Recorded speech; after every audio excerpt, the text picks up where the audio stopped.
Teman-teman, selamat bergabung kembali di channel saya. Buat kalian yang baru bergabung, jangan lupa untuk selalu di subscribe terlebih dahulu, diklik tanda lonceng, di like, di komentari, serta diberi masukan saya untuk memprediksi siapa ke depannya. Konten saya ini konten prediksi. Buat kalian yang kurang menyukai prediksi, abaikan saja, lewati saja konten saya. Dan buat kalian yang ingin menonton, ambil sisi positifnya saja. Baiklah teman-teman, hari ini akan saya prediksi tentang keluarga Jonathan Frissi dengan Dena Devanka, di mana mereka berdua ini sedang proses perceraian yang begitu menghebohkan karena beritanya riwa-riwi di televisi. Dan ada proses perceraian ini dibarengi dengan proses pelaporan KDRT. Saya nggak melihat mereka ini masalahnya seperti apa, karena masalahnya sudah bergulir dan sudah pelaporan digugat perceraian. Yang saya lihat, ada nasihat apakah buat Jonathan Frissi Izong ini dengan Dena Devanka? Karena di sini ada anak 3. Saya lebih memikirkan kepada anak-anaknya daripada mereka berdua, karena mereka berdua ini sudah dewasa, sudah bisa berpikir macam-macam. Kalau anaknya ini kan tergantung dari kedua belah pihak orang tuanya ini. Jadi ada nasihat apakah buat Dena dan Izong ini dalam menghadapi permasalahan ini? Saya lebih fokus permasalahan ini, nasihat-nasihat yang lebih positif untuk anak-anaknya, sehingga tidak sampai terjadi permasalahan yang semakin ribet dan ribet. Kasihan anak-anaknya ya. Yang pertama ini ada masukan apakah untuk Izong, Jonathan Frissi ini dalam permasalahan dengan istrinya ya.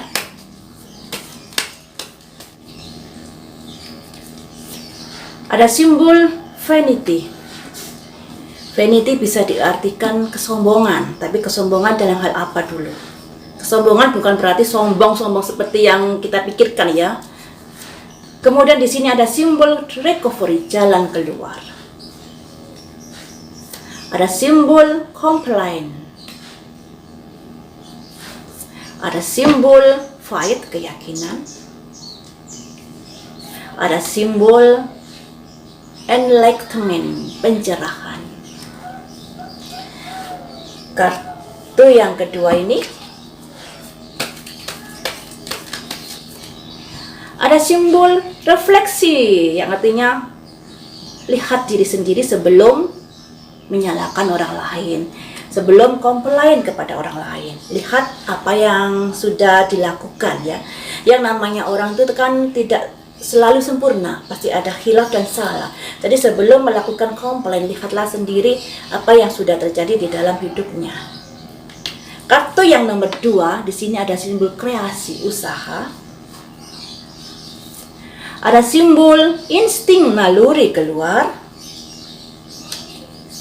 Ada simbol celebration, kesenangan, merayakan. Ada simbol karma. Kemudian di sini kita ambil dari kartu yang ini ya guys.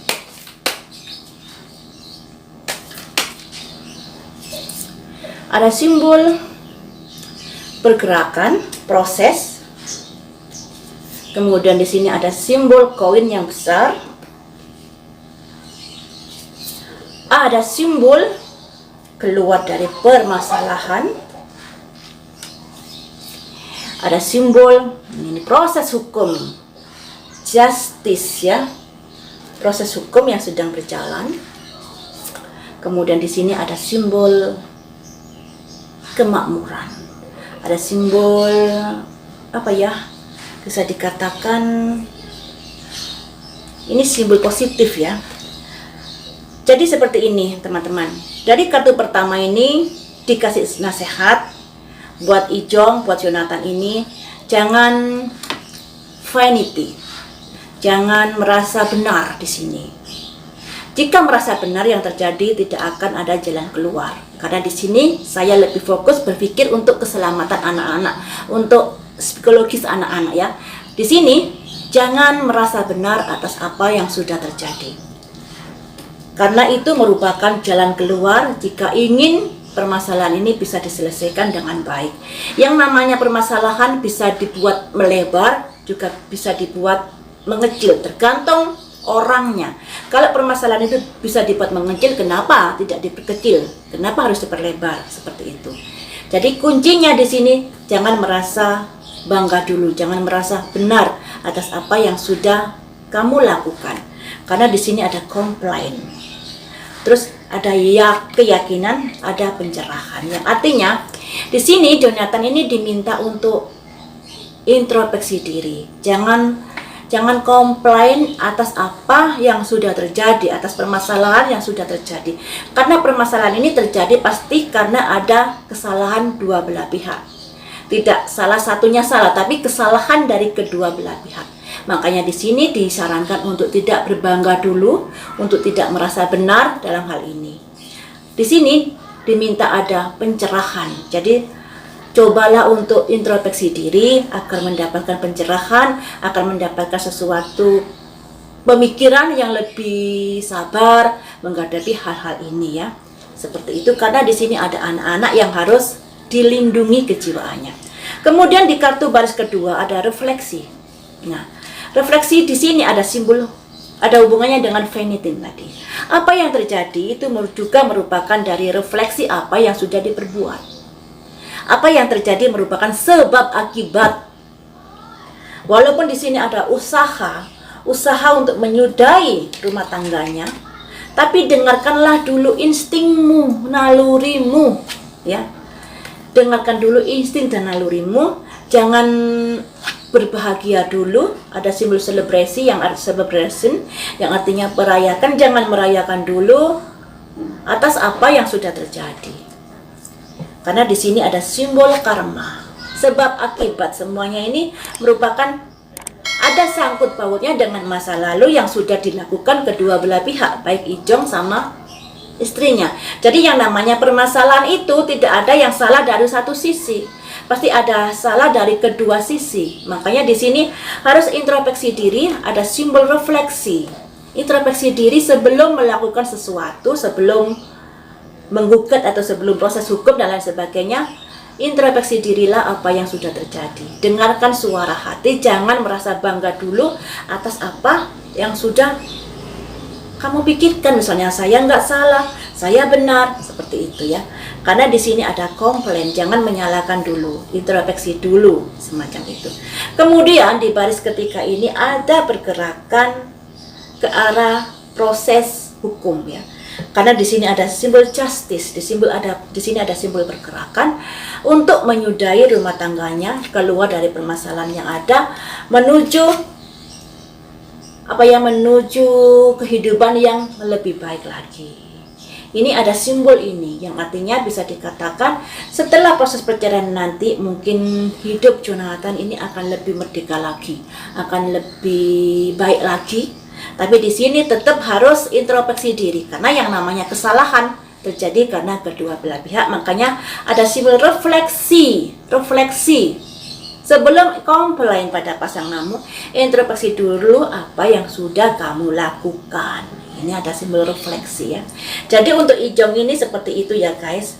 Jangan berbangga dulu atas apa yang sudah kamu yakini. Misalnya kamu meyakini nggak salah, kamu meyakini benar. Karena di sini ada simbol refleksi, simbol insting, simbol naluri, juga ada simbol pencerahan yang artinya introspeksi dulu sebelum mengambil sebuah keputusan, sebelum menggugat dan lain sebagainya, atau sebelum melaporkan KDRT. Ini ibu dari anak-anakmu. Nah, ibu dari anak-anakmu yang bagaimanapun dia sudah merawat anakmu, mengasihi anakmu dengan baik. Makanya di sini ada simbol refleksi, simbol introspeksi diri, simbol mencari pencerahan. Kalau masalah ini bisa dikecilkan, mengapa tidak dikecilkan? Mengapa harus diperlebar? Semacam itu. Jadi nasihatnya untuk Ijong seperti itu. Kemudian akan saya cari tahu nasihat untuk istrinya seperti apa. Ini nasihat untuk Devanka ya. 1. Ada simbol cobalah berunding, bertemu, bicarakan dengan baik-baik. Ini ya. simbol faket, tatapan mata. Jadi adanya semacam pertemuan, disarankan seperti itu. Kemudian di sini ada simbol growth, pertumbuhan. Ada simbol keseimbangan. Ada simbol ini harga diri. Ada simbol balance, keseimbangan. Jadi ada impartiality, juga ada balance, keseimbangan. Sarannya seperti itu. Kemudian dari kartu yang kedua,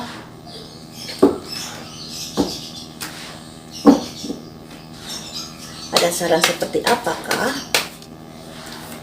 Ada simbol kreasi, usaha. Ada simbol senturi, suaka, perlindungan.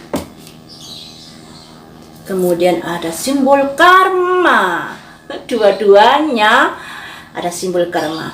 Dari Jonathan tadi juga keluar simbol karma.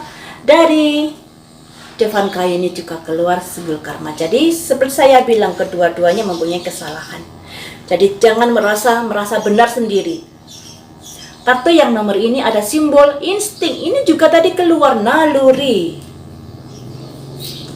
Ada simbol earth magic ya, angel. Kartu yang ini bagaimanakah?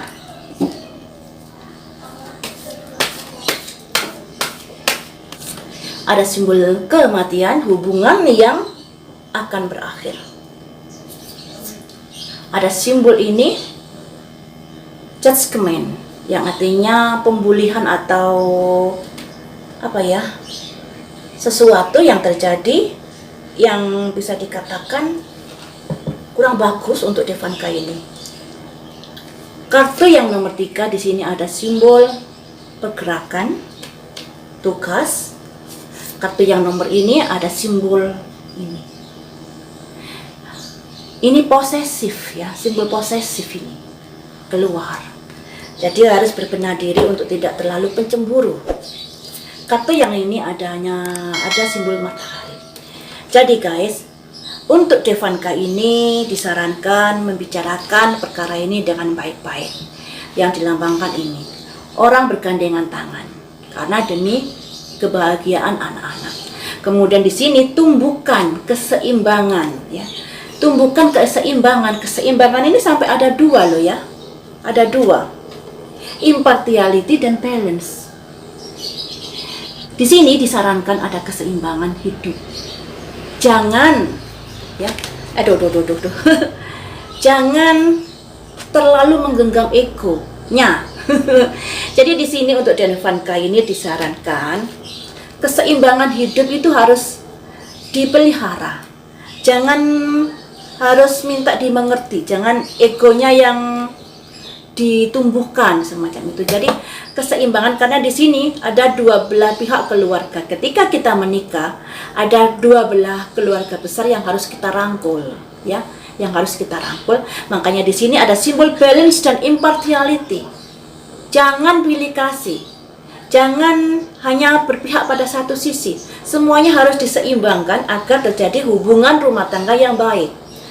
Di sini disarankan seperti itu. Jadi kedepannya andai kata Devanka ini menikah juga harus ada keseimbangan ya. Kemudian di sini ada di baris kedua ini ada simbol kreasi, usaha, santuari, perlindungan. Nah, di sini kan proses hukumnya kan lagi ribet dikarenakan ada pelaporan KDRT juga. Konon kabarnya Devanka ini KDRT pada suaminya. Di sini Devanka berusaha untuk mencari perlindungan atas kasusnya tersebut. Tapi guys, di sini ada simbol karma. Karma. Apa yang sudah kamu lakukan itu harus, maksudnya semuanya ini terjadi karena sebab akibat. Sebab akibat ya, terjadi karena sebab akibat. Makanya itu dengarkan suara hati, berpikirnya lah yang lebih jernih sebelum melakukan sesuatu. Di sini ada earth magic yang artinya peri bumi, bisa diartikan angel. Karena di sini bagaimanapun dia sebagai ibu yang harus melindungi anak-anaknya, yang harus berpikir ke depannya, jangan terlalu gimana ya,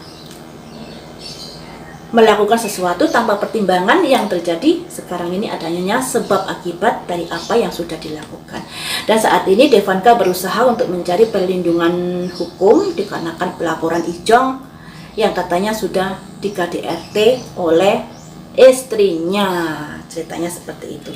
Di baris kedua ini dijelaskan kalau hubungan mereka ini kan proses menuju perceraian yang dilambangkan simbol kematian ini, hubungan yang terputus ya, hubungan suami istri yang terputus, yang pada akhirnya tentunya juga menimbulkan omongan-omongan yang nggak sedap di luar sana terhadap kedua belah pihak ini tentunya. Kemudian di sini ada proses pergerakan menuju prosesnya nanti. Tapi di sini ada saran untuk Devanka. Siapapun yang sudah belajar tarot pasti tahu ini artinya apa. Posesif. Ini bisa diartikan posesif ya, terlalu pencemburu, terlalu mengikuti atau terlalu memantau apa yang sudah dilakukan suaminya.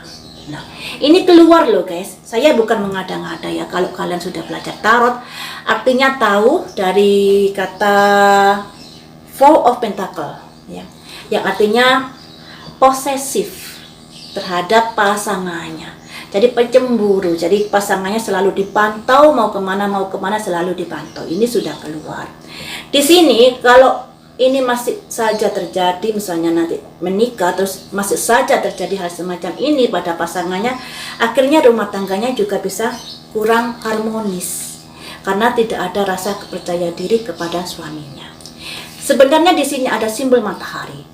Jika bisa mengubah karakter ini, tidak terlalu pencemburu, mungkin kedepannya andai kata ada pernikahan atau andai kata mereka berdua nggak jadi bercerai, mungkin ada sesuatu yang lebih bagus ke depannya, yang disimbolkan hari esok lebih bagus daripada sebelumnya. Tapi ya begitu ya, harus mengubah karakternya ini, pencemburu. Nah, ini ya guys, jadi untuk Devanka ini disarankan hidup dengan balance, jadi jangan terlalu pada aku dan aku, ego. Hidup harus balance, menumbuhkan kebersamaan dengan suami. Kemudian kalau melakukan sesuatu, pertimbangkan terlebih dahulu, jangan terburu emosi. Juga jangan terlalu protek kepada suaminya, jangan terlalu bercemburu. Ini sudah keluar. Seperti itu ya teman-teman. Rumah tangga mereka berdua memang kurang bagus ya, memang kurang bagus kondisinya, sudah menuju proses perceraian. Tapi andai kata mereka berdua berpikir ada anak-anak yang akan tersakiti jika kedua orang dewasa ini saling menyakiti, ada anak-anak yang akan menderita ke depannya. Lebih baik kalaupun bercerailah dengan baik-baik. Jangan sampai ada pelaporan KDRT, jangan sampai ada pelaporan ini dan itu. Proses perceraian yang damai. Sehingga dengan proses perceraian yang damai ini akan ada kondisi yang lebih bagus lagi setelah bercerai. Ada hubungan yang bersahabat antara mantan dan mantan ya. Jadi itu akan bagus untuk tumbuh kembang anak-anaknya. Kalau sudah bercerai dengan prosesnya yang seperti ini, otomatis kondisi kedepannya hubungan mereka berdua ini akan semakin runyam karena ada rasa sakit hati yang begitu dalam. Tapi kalau mereka ini saling memaafkan, semoga saja kedepannya akan ada kehidupan yang lebih baik sekalipun sudah berpisah. Baiklah teman-teman, sampai di sini dulu. Kita berdoa saja yang terbaik untuk mereka berdua. Semoga bisa bercerai dengan baik-baik.